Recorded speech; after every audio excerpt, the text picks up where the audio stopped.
ভয়ঙ্কর অভিযোগ যদি ওঠে তাহলে কি শুধুমাত্র একটা দুটো বুথে রিপোল করলে সেটা যথেষ্ট বলে মনে হচ্ছে? তৃণমূলের সন্ত্রাসের অভিযোগ উঠছে, তাহলে পুরো কনস্টিটুয়েন্সি রিপোল হওয়া প্রয়োজন বলে মনে হচ্ছে চরিত্র?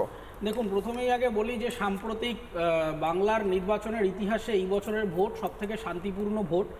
আমরা অনুব্রত মণ্ডলকে বলতে শুনেছি যে এরকম ভোট তিনি কোনো কালেই দেখেননি। তার কারণ হচ্ছে একটাও বোম পড়েনি, একটাও খুনখামারি হয়নি, এবং সম্পূর্ণ ক্রেডিটটা নির্বাচন কমিশন এবং ভারতবর্ষের আধা সামরিক বাহিনীকে দিতে হবে এবং পুলিশ ফোর্সকে দিতে হবে যারা এটা অর্গানাইজ করেছেন। এবং এটা সত্যি একটা ভোট হচ্ছে, আমরা দু একটা জায়গায় বিক্ষিপ্ত ধাক্কাধাক্কি মারামারি বাদ দিয়ে আমরা কোথাও কোনো ক্রাইম দেখিনি।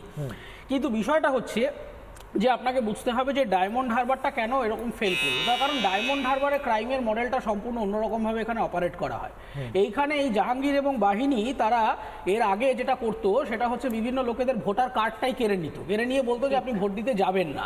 এবং এখানে যে বিভিন্ন কলেজ আছে বা ইউনিভার্সিটিজ আছে যেখানে ছেলেমেয়েরা পড়তে যায়, কলেজে ছেলেমেয়েদেরকে বলে দেওয়া হতো যে ভোট যদি তোমরা দিতে যাও তাহলে তোমাদের পরের সেমিস্টারে বা পরীক্ষায় পাশ করাবো না। ফলে এখানকার সন্ত্রাসের মডেলটা নির্বাচন কমিশন টিপিক্যাল যে ক্রাইমের অ্যাসপেক্ট থেকে অ্যানালিসিসটা করেছিলেন সেইখানে এরা বুঝতে পারেননি।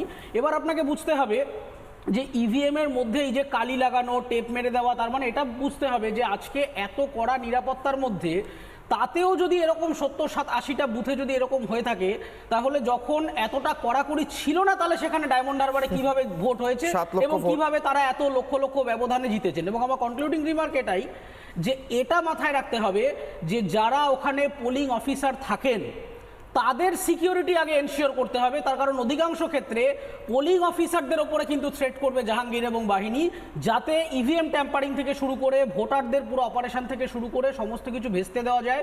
তার কারণ জাহাঙ্গীরের টিমের ক্রাইম মডেলটা সম্পূর্ণ আলাদা এবং এটা বছরের পর বছর ধরে ওখানে করে যাচ্ছে। তাই এইবারে আরও বজ্র আটুনি না দিলে কিন্তু ডায়মন্ড হারবারে মানুষের কনফিডেন্স আসবে না। তবে এটা একটা ভালো দিক, যেভাবে আপনারা খানিকক্ষণ আগে দেখাচ্ছিলেন যে বাংলার মা বোনেরা বেরিয়ে আসছেন, যারা এতদিন ভোট দিতে পারেননি তারা ভোট দিতে বেরিয়ে আসছেন। এই আস্থাটা যেন আগামীকাল টিকে থাকে এবং তারা যাতে স্বচ্ছন্দে ভোট দিতে পারে। নানা ধরনের কন্টেন্ট দেখার জন্য লাইক করুন, শেয়ার করুন আমাদের ফেসবুক পেজ, সাবস্ক্রাইব করুন আমাদের ইউটিউব চ্যানেল। পাশাপাশি অন্যান্য ব্রেকিং নিউজের জন্য অবশ্যই চোখ রাখুন রিপাবলিক বাংলায়।